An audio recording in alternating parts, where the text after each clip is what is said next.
कसं आहे, इथं आव्हाड साहेबांचा अभ्यास प्रचंड आहे. खूप त्यांचा अभ्यास आहे धर्माच्या बाबतीत.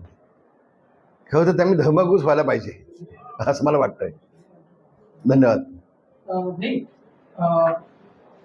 संजय शिरसाट यांनी एक असं वक्तव्य केलेलं होतं की एका वसतिगृहाच्या कार्यक्रमासाठी 5-10-15 कोटी किती मागा लगेच मंजूर करू, सरकारचा पैसा आहे, आपल्या बापाचं काय जात आहे असं त्यांनी एक विधान केलं होतं. त्यामुळे नाही, सरकार म्हणजे आपण आहोत आणि आपण म्हणजे सरकार आहोत. आपल्या बापाचं काय जातं असं म्हणता येणार नाही. एक एक पैसा हा शासनाचा, हा कारणी लागला पाहिजे, योग्य त्या कामासाठी लागला पाहिजे. शिरसाट साहेब आपली भूमिका थोडीशी शाब्दिक हाती बदलतील असं मला वाटतं, निश्चितपणे वाटतं. धन्यवाद. राज ठाकरेंच्या इशाऱ्यानंतर मनसेने काही तासातच पनवेलमध्ये जे लेडीज बार त्या ठिकाणी खळखट्याचा पाहायला. खूप अभिनंदन त्यांचं, खूप अभिनंदन. आणि योगेशदाला देखील मी सांगितलंय की तुम्ही थांबू नका. महाराष्ट्रामध्ये जिथे जिथे लेडीज बार असतील ते सगळं साफ करून टाका. एक गोष्ट फक्त आपल्या माध्यमातून आज मुद्दाम मी आपल्याला सांगतोय, मी आज हे बोलणार नव्हतो, आज मुद्दाम सांगतोय. हे फक्त प्रकरण जे घडलंय ते फक्त योगेश दादांनी वाशीमध्ये लेडीज बाग बंद केला म्हणून काही पोलिसांनी योगेश दादाला फोन केले होते की साहेब तुम्ही थांबवा म्हणून, आणि ते थांबवलं नाही म्हणून हेतू पुरस्कार काही पोलिसांनी केलेलं हे बदनाम करण्याचं कटकारस्थान आहे. भविष्यामध्ये आपल्याला लक्षात येईल. याबाबत मी स्वतः महाराष्ट्राचे मुख्यमंत्री देवेंद्रजी फडणवीस यांच्याकडे बोललोय आणि याबाबत आम्ही चौकशी करणार आहोत, नेमके हे पोलीस कोण आहेत ते. धन्यवाद. दमानी यांनी असं म्हटलं होतं की गोटा जिथे जो आहे त्याचं मी लोकेशन दिलं होतं तेव्हा मात्र पोलिसाला तो मिळाला नव्हता. मात्र जेव्हा हजर करण्यात आलं तेव्हा तो पोलिसांच्या गाडीत होता. काय दमानी यांनी कसला गोटा? गोटा गीते कसला गोटा गीते नाही कळलं ना मला. गोटा काय? गोटा गीते वाल्मिक कराड. गोट्या वाल्मिक कराडच्या बाबतीमध्ये नाही, मला त्याची माहिती नाही, मी कसं बोलू. आपल्या हळूहळू लक्षात येईल. मी सगळेच माझे पत्ते आता उघड करणार नाही, पण तुम्हाला कल्पना आहे आमच्या अंगावर चालून आले त्यांच्यावरती नेहमीच मी कायदेशीर कारवाई केलेली आहे. मी कोणाला सोडलेली नाही. आणि जे आमच्या मुळावरती यायचा प्रयत्न करत आहेत, बेकायदेशीरपणे बदनाम करण्याचा प्रयत्न करत आहेत, भविष्यामध्ये त्यांना योग्य उत्तर मिळेल. धन्यवाद. जय महाराष्ट्र. एक गोष्ट मी आपल्याला सांगतो, या गोष्टीचा कुठंही आम्ही पाठिंबा दिलेला नाही. आम्ही आतापर्यंत स्वच्छपणे जगलोय.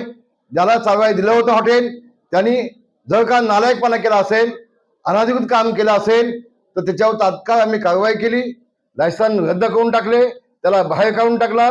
आणि या मंत्र्यांचा त्याशी या घटनेशी काडीचाही संबंध येत नाही, राजीनाम्याचा संबंध येत नाही. ह्याला राजीनामा हवेत म्हणून तुम्ही द्या. अरे वा, काय खाऊ आहे का? काय मंत्रीपद असं मिळतात का? तर तुमच्या नशिबात नाहीत.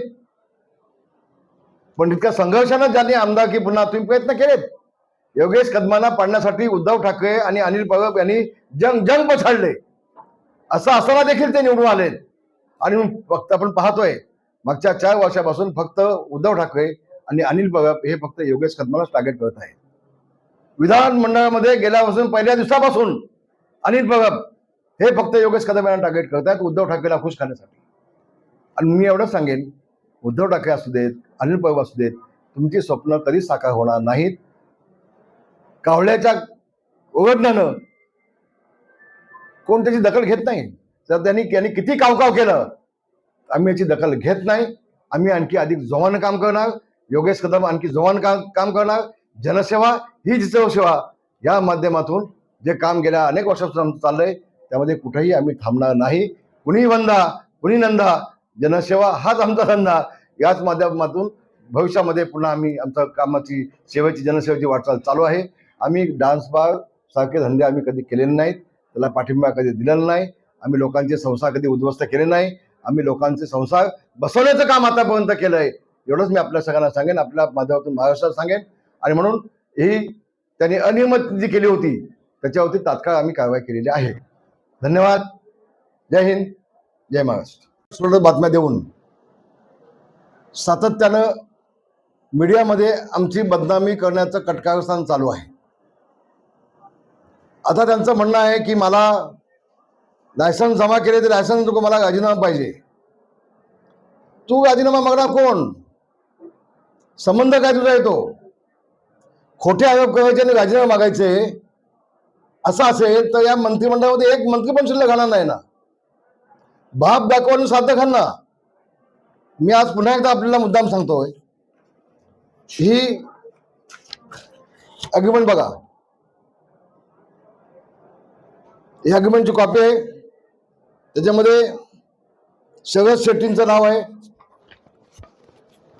शरद शेट्टींचं नाव आहे. यामध्ये कॉलम 6 मध्ये असं म्हटलेलं आहे, यापुढे धंदा चालवण्यासाठी कबूल करत आहे की चालवणारा कबूल करत आहे की कोणताही बेकायदेशीर धंदा मी सदर जागेत चालवणार नाही. कलम 6 मध्ये लिहिलंय. आणि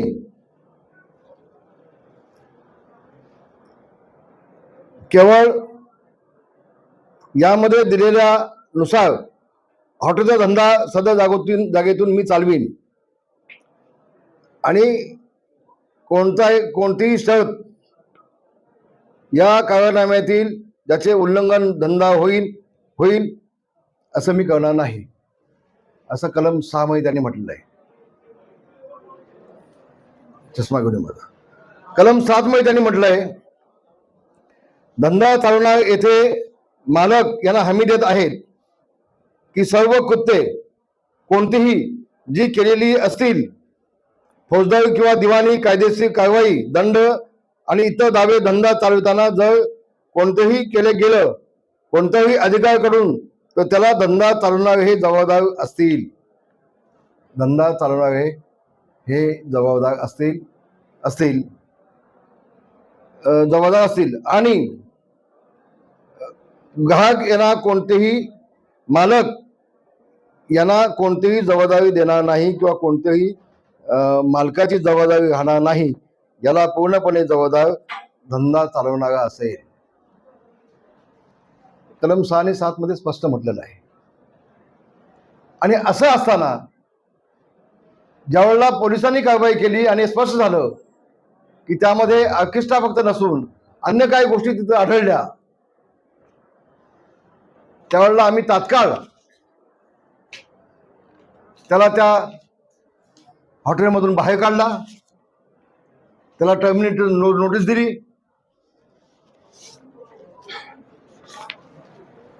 दोन्ही लायसन्स आम्ही त्याच वेळेला जमा केले. हे 13 लायसन्स जमा केलेले आहेत. आणि या महासाहेबांनी विधानसभेत कधी काढलं? 18/7 18 तारखेला यांनी विधिमंडळामध्ये काढलं. त्याच्या आधीच 13 तारखेला हे दोन्ही लायसन्स आम्ही जमा केलेले आहेत. हा बसा भाव खाऊन जातोय जसं काय मी विधिमंडळामध्ये विषय काढला म्हणून लायसन्स ह्यांनी जमा केलेत. नाही, चूक. आम्ही नीतिमत्ता म्हणून जेव्हा आम्हाला आढळलं तात्काळ अग्रीमेंट टर्मिनेट केली. हे दोन्ही लायसन्स पोलिसांकडे जमा केले आणि हॉटेल बंद देखील तात्काळ केलं. 2 महिने आधीच हॉटेल बंद करून टाकलं. आणि 1.5 महिन्यानंतर या महाशयाने विधानसभेमध्ये काढलं प्रकरण. आणि म्हणून या हॉटेलचा आणि गृहराज्यमंत्री योगेश कदम यांचा दुरान्वयी संबंध नाही. काय संबंध आहे तो राजीनामा देण्याचा? एखादी व्यक्ती महिला का धंदा करू शकत नाही का? व्यवसाय करू शकत नाही का? आणि ज्यांनी चालवणारी व्यक्ती आहे बघा, यामध्ये of skin dance in hotel 2016 act मध्ये कलम 8 मध्ये स्पष्ट म्हटलेलं आहे. कलम 8 मध्ये स्पष्ट म्हटलेलं आहे नियम 16 मध्ये की जी व्यक्ती जो इसम सदा हॉटेल चालवित असेल पूर्णपणे जबाबदारी त्याचीच असेल, असं नियम 8 मध्ये स्पष्ट म्हटलेलं आहे. आणि हे महाशय हे दारूचा ऍक्ट सांगतायत, ते मुंबई ऍक्ट सांगतायत, ते महाशय दिशाभूल करतायत आपल्या सगळ्यांची. आणि म्हणून मी आपल्याला एवढंच सांगेन की पुन्हा ते विषय येत आहेत. तुम्ही लायसन्स जमा केले. आम्ही जमा केलेले पहिल्या पत्रकार परिषदेमध्ये मी सांगितलं, पहिल्याच प्रेसमध्ये मी सांगितलं. मला पुन्हा पुन्हा मुंबईतून सगळे फोन येत आहेत, अनिल भाऊ मासे म्हणतायत. कोण अनिल भाऊ? हा देव आहे का, भगवान आहे का, जो नियमबाह्यपणे विधिमंडळामध्ये हा विषय काढतो, नियमाच्या बाहेर जाऊन काढतो, एखाद्या सदस्याला नोटीस 35ची नोटीस न देता हा विषय काढतो. आम्ही आता विधानसभा अध्यक्षाला पत्र दिलंय की नियमबाह्यपणे त्यांनी विधिमंडळामध्ये केलेले आरोप हे पटलावर तात्काळ काढून टाकावेत. त्यांनी 35ची नोटीस दिली नव्हती आणि ज्याच्यावरती आपण आरोप करतो तो जर सदस्य सभागृहात नसेल तर त्याच्यावरती आरोप करता येत नाहीत. आणि म्हणून बेकायदेशीरपणे या अर्धवट वकिलांचे आरोप केलेत ते सभागृहाच्या पटलातून तात्काळ काढून टाकावं म्हणून आम्ही सन्माननीय अध्यक्ष सभापतींना अर्ज दिलेला आहे, पत्र दिलेलं आहे. अजून अध्यक्ष महोदय मुंबईला आले नाहीत, ते आल्यानंतर पुढचा योग्य तो निर्णय होईल.